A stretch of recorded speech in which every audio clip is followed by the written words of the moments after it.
तुम्हारे पास दो mobile phone है और दोनों में सेम प्रोसेसर बट परफॉर्मेंस अलग अलग। एक तुम्हें दे रहा है 140 एफपीएस बट दूसरा तुम्हें 90 एफपीएस दे रहा है। तो गलती किस चीज़ की है? क्या वो गेम की गलती है या तुम्हारे मोबाइल फ़ोन की गलती है? नहीं, वो गलती है तो तुम्हारे सॉफ्टवेयर की।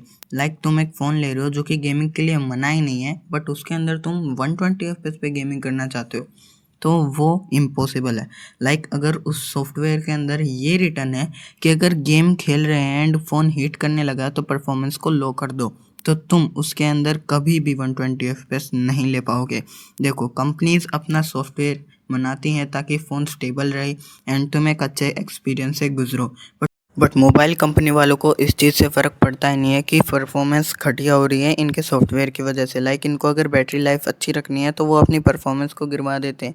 व्हाट दी हेल, अगर हमें बैटरी लाइफ को अच्छा रखना है तो हम अपने आप से ही गेम को कम खेलेंगे, या जब हमारा बैटरी लाइफ थोड़ा कम होता जाएगा, पहले अच्छा खासा चल जाता लेकिन अब अच्छा खासा नहीं चल पा रही है अपनी बैटरी, तो हम गेम का टाइम थोड़ा कम कर देंगे। बट इनको अपनी तरफ से करना पड़ता है, क्योंकि अगर ऐसा होगा तो कस्टमर वैसे भी उनका फ़ोन नहीं लेंगे। इसलिए इन्हें अपनी जो कंपनी है उसका नाम अच्छे से बनाए रखना है। ये इनकी भी गलती नहीं है बट अपनी भी गलती नहीं है। इसी का एक और सॉल्यूशन है जो कि है कस्टम रोम्स। देखो, ये वीडियो मैंने कस्टम रोम्स के ऊपर ही बनाई है कि कस्टम रोम्स होते क्या हैं। ये तुम्हारे मोबाइल फ़ोन का सॉफ्टवेयर चेंज कर देते हैं। अब मैं वीडियो की तरफ पढ़ने वाला हूँ, बट उससे पहले लाइक एंड सब्सक्राइब करना मत भूलना, क्योंकि ऐसी तगड़ी इन्फॉर्मेशनल वीडियो इस चैनल के ऊपर आती रहती हैं। तो कस्टम रोम्स होते क्या हैं? अब ये जो कस्टम रोम्स होते हैं वो तुम्हारे मोबाइल फ़ोन का सॉफ्टवेयर चेंज कर देते हैं। अगर तुम्हें जैसा भी सॉफ्टवेयर चाहिए वो वैसा ही तुम्हें सॉफ्टवेयर दे देते हैं। तुम अपना खुद का सॉफ्टवेयर तो नहीं बना सकते हो, बट हाँ, अलग अलग टाइप के सॉफ्टवेयर होते हैं। तुम अपनी बैटरी से बहुत ज़्यादा परेशान हो चुके हो क्योंकि तुम्हारी बैटरी बहुत जल्दी ड्रेन हो रही है, तो तुम उसको भी फिक्स कर सकते हो with one tap download. Download करने के बाद भी तुम्हें प्रोसेस करनी पड़ती है, लेकिन डाउनलोड करना बहुत ज़्यादा इजी होता है। हर एक टाइप का कस्टम रोम, अगर तुम्हारी वही बात कि अगर तुम्हारी बैटरी अच्छी नहीं चल रही है तो तुम एक कस्टम रोम डाउनलोड कर सकते हो जो कि तुम्हारी बैटरी लाइफ को बढ़ा देगा। वो तुम्हारी बैटरी तो चेंज नहीं करेगा, लेकिन उन यूजेस को बंद कर देगा जो कि तुम्हारी बैटरी को जल्दी ड्रेन करवा रहे हैं। अब तुम्हारी जो परफॉर्मेंस है वो बकवास हो चुकी है। तुमने जब फ़ोन लिया था जब तुम्हें 120 एफपीएस मिलती थी, लेकिन अब 90 एफपीएस मिल रही है या कई बार ड्रॉप भी हो जाती है। ये मेरे साथ भी हुआ है। मेरे मोबाइल फ़ोन के अंदर, जो कि मेरा 10,000 का मोबाइल फ़ोन है, उसके अंदर ये जो गेम प्ले चल रहा है अब ये सिर्फ 30 एफपीएस के ऊपर चल रहा है। बट पहले मुझे 90 या 60 एफपीएस कॉन्स्टेंट मिलती थी। एंड मैं स्कारफॉल मुंबई में खेलता था तो मुझे 90 एफपीएस नहीं मिलती थी, 75-80 एफपीएस मिलती थी। बट जब मैंने कस्टम रोम इंस्टॉल किया तो मुझे 120 एफपीएस मिल रही है। अब ये जो गेम प्ले है वो तो 30 एफपीएस का ही है, बट अभी मैं 120 एफपीएस में मुंबई मैप भी खेल लेता हूँ बिकॉज ऑफ कस्टम रोम। अब मैंने तो अच्छा वाला कस्टम रोम डाउनलोड किया था। अब वो बात तुम पे आ जाती है कि तुम कौन सा कस्टम रोम डाउनलोड करते हो। कस्टम रोम मैंने बताया कई तरीके के होते हैं, लेकिन कस्टम रोम का फाइल साइज़ भी होता है। अगर तुम्हारा फ़ोन 124 GB स्टोरेज के साथ आता है तो तुम उसे आराम से डाउनलोड कर सकते हो, क्योंकि कस्टम रोम का साइज़ भी 1 to 4 GB होता ही है। तो यही दिक्कत आ जाती है कई बार। अगर तुम 8 GB स्टोरेज, बहुत ज़्यादा पुराना फ़ोन है, उसके अंदर कस्टम रोम डाउनलोड करना चाहते हो तो तुम्हें दो दिक्कतें फेस करनी पड़ती हैं। एक तो स्टोरेज, बट दूसरा जो कि है कंपनी कई बार अलो ही नहीं करती कि तुम कस्टम रोम अपने मोबाइल फ़ोन के अंदर डालो। एंड अगर अलो भी करती है तो उनके दो फैक्ट्स और मैं बताता हूँ। अगर तुम्हारा फ़ोन कभी भी ख़राब हो जाता है और तुम वारंटी में हो, अभी तुम्हारी वारंटी ख़त्म नहीं हुई है, तो तुम अपने फ़ोन को रिप्लेस नहीं करा सकते हो, क्योंकि तुम्हारे फ़ोन का यूआई चेंज हो चुका है।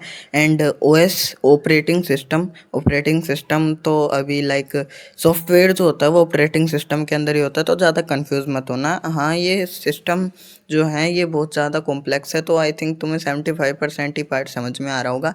बट अगर तुमने इसे अच्छे से समझ लिया तो तुम सब कुछ आराम से सीख जाओगे। एंड देन अगर तुम अपनी वारंटी नहीं ले पाओगे तो ऑब्वियसली तुम्हारा ही घाटा है।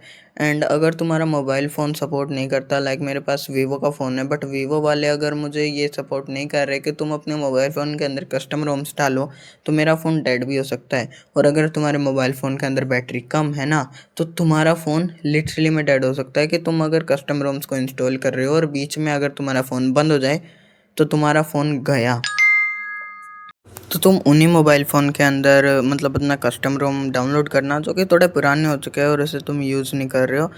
एंड एक और मैं बात बता दूं कि तुम अगर कस्टम रोम्स को इंस्टॉल करते हो तो वो तुम्हारे फ़ोन के ऊपर बहुत ज़्यादा लोड भी दे देता है। लाइक अगर तुम कोई फ़ोन ले रहे हो जिसका सॉफ्टवेयर ये नहीं अलो करता कि मोबाइल के ऊपर ज़्यादा लोड पड़े, जिस वजह से अपनी एफपीएस कम होती है, तो वही जो कस्टम रोम है वो तुम्हारी बैटरी लाइफ को तो बढ़ाता है लेकिन तुम्हारे फ़ोन की लाइफ को घटा देता है। तो ये दिक्कत रहेगी क्योंकि तुम्हारे मोबाइल फ़ोन के ऊपर ऑब्वियसली बहुत ज़्यादा ही लोड पड़ जाता है, जिसकी वजह से तुम्हारा फ़ोन जल्दी ख़राब होने लग जाता है और तुम्हें कई दिक्कतें भी फेस करनी पड़ सकती हैं।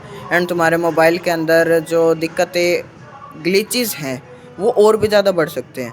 ठीक है, तो ये चीज़ें तुम्हें ज़रूर ज़रूर ज़रूर ध्यान में रखनी है। तो तुम्हारे स्टेप्स क्या रहने वाले हैं कस्टम रोम को इंस्टॉल करने के? तो सबसे पहले तुम्हें तुम्हारे मोबाइल फ़ोन को रीसेट करना है। अब रीसेट किस तरीके से करना है वो भी बताता हूँ। देखो, 2 वेज़ होती हैं फ़ोन को रीसेट करने की, कि तुम अपने मोबाइल की सेटिंग से भी फैक्ट्री रीसेट कर सकते हो, बट तुम्हें सबसे पहले अपने मोबाइल को बंद कर देना है। पावर ऑफ करने के बाद देन तुम्हें रीसेट करना है। लाइक तुम्हें सबसे पहले तो क्लिक करना है अपना पावर बटन, लॉन्ग प्रेस करके रखना है, और फिर वॉल्यूम डाउन बटन, एंड थोड़ी देर दबा के वॉल्यूम डाउन बटन को हटा दो, बट पावर ऑन बटन वही कॉन्स्टेंटली दबाए रखो। एंड देन तुम्हारा रीसेट ऑप्शन ऑन हो जाएगा। देन तुम्हारे सामने कुछ ऑप्शंस आएंगे, तो तुम्हें सबसे पहले तो अपना मोबाइल रीसेट कर देना है। रीसेट होने के बाद फिर से वही स्टेप को फॉलो करना है जैसे मैंने बताया था। पावर ऑफ करना है, देन रीसेट वाले सेक्शन में जाना, बट रीसेट नहीं करना है। एंड देन फाइल एक्सट्रैक्ट में जाके तुम्हें अपनी फ़ाइल को चूज़ करना है, कस्टम रोम को, एंड देन तुम्हें अलो करते रहना है हर एक परमिशन को। बट हाँ, मैं फिर से बता देता हूँ कि फ़ोन बंद नहीं होना चाहिए, और अगर मतलब फ़ोन बंद हो गया तो सब कुछ उड़ जाएगा। तो ये सीधी सी बात मैं तुम्हें बता दे रहा हूँ। बट हाँ, अगर तुम्हें इसके ऊपर फिर भी एक डिटेल्ड वीडियो चाहिए जिसके अंदर मैं अच्छे से बताऊँ क्या क्या करना है, तो मैं वो भी ला दूँगा। बस लाइक एंड सब्सक्राइब ज़रूर कर दो, एंड कमेंट कर दो डिटेल्ड वीडियो, क्योंकि तुम करते नहीं हो वैसे तो, लेकिन हाँ भाई, इस वीडियो पे एक कमेंट कर दो डिटेल्ड वीडियो। सो आज की वीडियो के अंदर इतना ही। मिलता हूँ किसी और नई वीडियो में। Thank you so much for watching. Bye bye.